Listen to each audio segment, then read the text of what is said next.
Just before midnight on August 20th, 2012, a 19-year-old college student named Rose Marr and her best friend, 19-year-old Elizabeth Nass, walked down Main Street in their hometown of Ellicott City, Maryland. It was their last night together before they each would head back to college in separate states. And so to cap off what had felt like a perfect summer, they decided to grab a few beers, despite being underage, and head on over to their favorite hangout spot, a train trestle that ran over Main Street.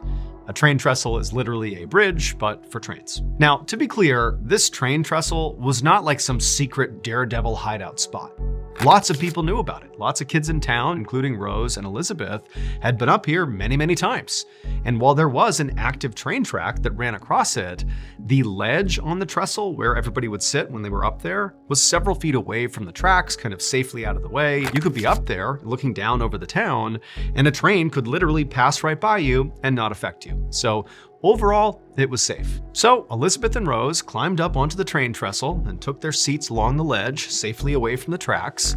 And then they cracked open a few beers and began talking about their upcoming semesters. They talked about which classes they were going to take and what they were looking forward to and really how much they were going to miss each other. And then at some point, Rose pulled out her phone and she took a photo of her and Elizabeth's feet dangling off the trestle. Then she posted that photo to Twitter, and then as soon as she hit post, she and Elizabeth heard this loud screeching sound coming from right behind them. And when they turned around to see what it was, something huge smashed into them, and then it went black. That loud screeching sound was the sound of a train passing by right behind them. But remember, the tracks are set far enough back that the train, it couldn't hit them. And in this case, the train was not the thing that hit these two girls.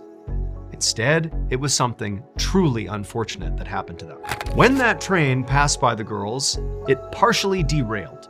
Not a full scale, like cars going everywhere off the tracks, but instead, several of these cars basically toppled over to their sides.